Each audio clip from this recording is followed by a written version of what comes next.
the dark?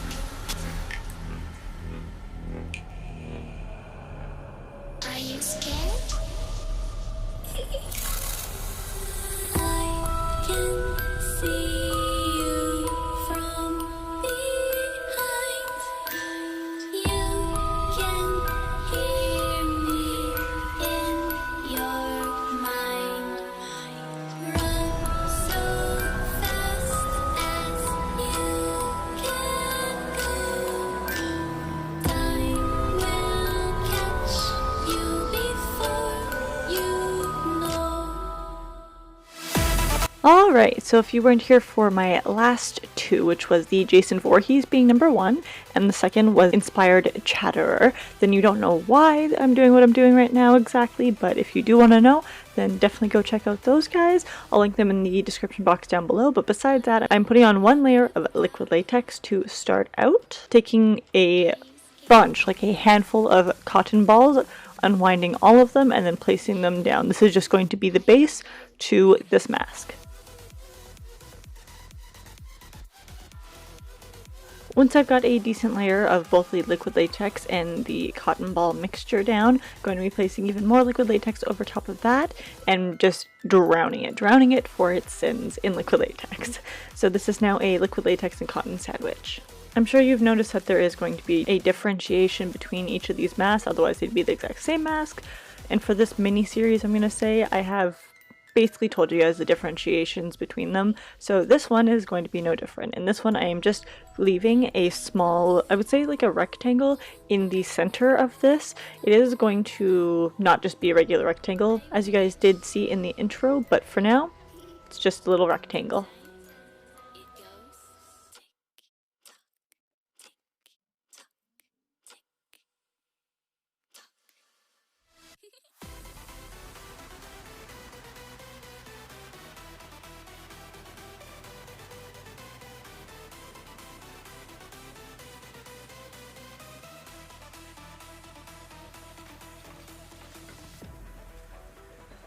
And just as I did with the other two masks, I'm going to start building up as soon as I've got my base down, because I'm all about that base, no trouble.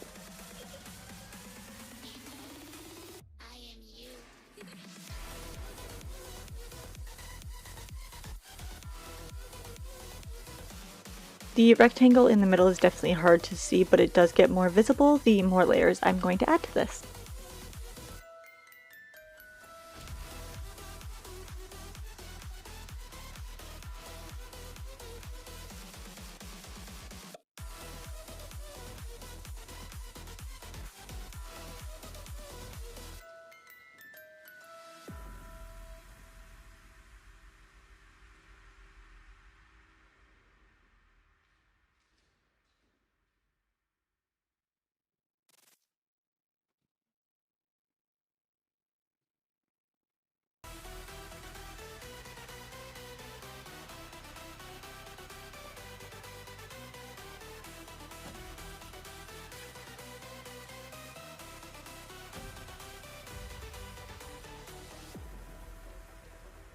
Are you afraid of the dark?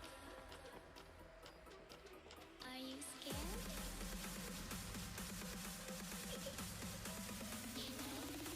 I am you.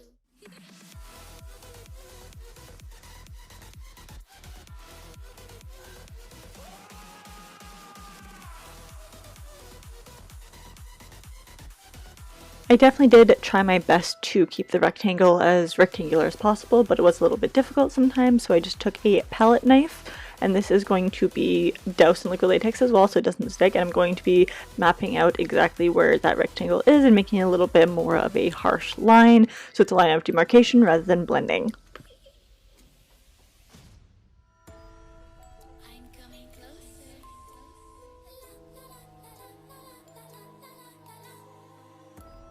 I will catch you. The time it goes tick tock,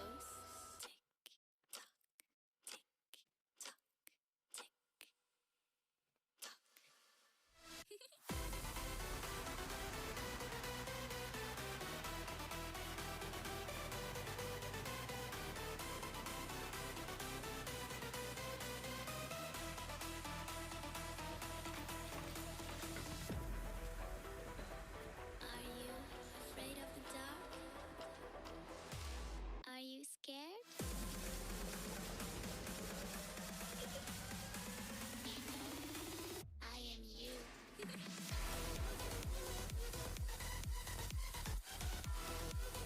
I actually wanted you guys to get a little bit of a look as to what it actually looks like rather than just seeing it from one angle, so this is just a little bit of an overview. As for the next portion, I am taking Q-tips. I am just showing basically what I was using with it, and this, if you do recognize the Q-tips from the Chatterer video, which was the last one I just posted, this is what I ended up doing. I actually did this one first and then I continued with the Chatterer. I used the actual Q-tip portion to make the teeth on the Chatterer, and then I used the rest, as I said I was going to do this one. The clay that I did put onto it ahead of time made it a little bit harder to actually get the shape correct, but it made it a lot easier to keep them in place as I glued them, which I used crazy glue to glue them down so that they had a little bit more stability to them.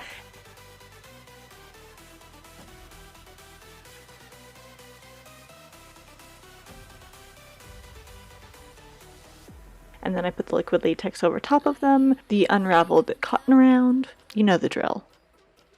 Are you scared?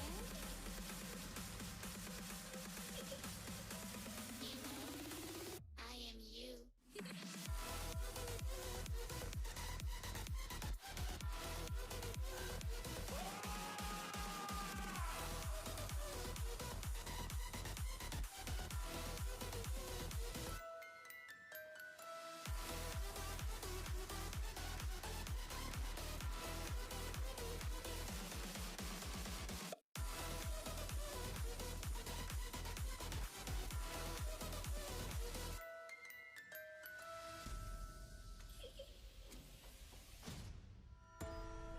I'm coming closer.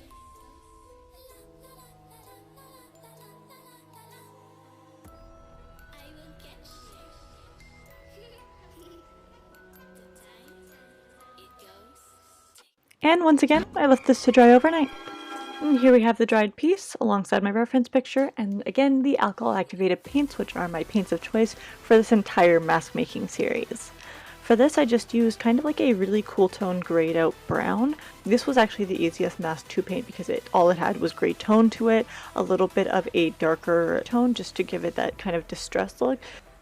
Are you afraid of I also did make some holes in this, and that was with the Dremel tool that I used during the Jason Voorhees mask tutorial. I am you.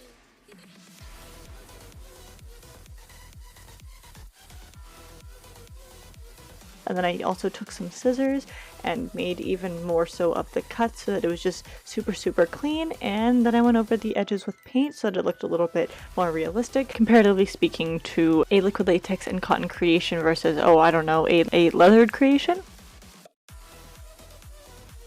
As I stated, for this weathered or distressed look, I came in with a darker tone of alcohol activated paints as well as a lighter tone, and basically just quote unquote watered those down so that they actually gave the distressed or the withered look, and went in with a paper towel as per usual to soak up any excess liquid.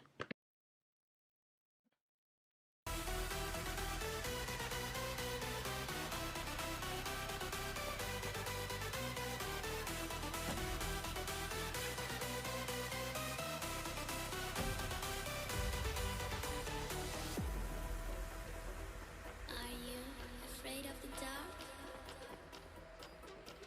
Are you scared?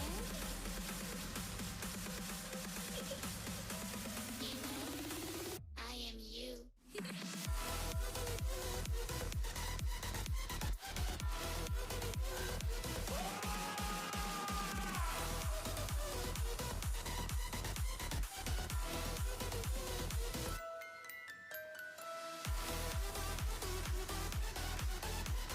For the holes, I wanted to make them look darker, just like the Jason Voorhees mask, so I used a almost black alcohol activated paint and went into that. Usually I would use a darker brown, but the holes on these ones were a little bit too small. That's what he said. But I decided to give it a little bit of a darkening anyway, and these give even more breathing room. Plus I did come back in with those scissors and chop between the two nostril holes, just so that it was a little bit more alike to the mask that Hannibal Lecter wears. It goes tick tock, tick tock, tick. Cut off the excess to match better with the mask. And if your question is how do you actually attach these masks to the reusable mask so that you can, oh I don't know, wash the reusable mask instead of wearing it constantly and never washing it, Unless you've already seen my Jason Voorhees or the Chatterer tutorial, or you weren't asking that question, you little nasty, I will leave the links to those videos down below. But that is it for today's video. I do hope you guys enjoy it, and I'll see you in the next one. Bye guys!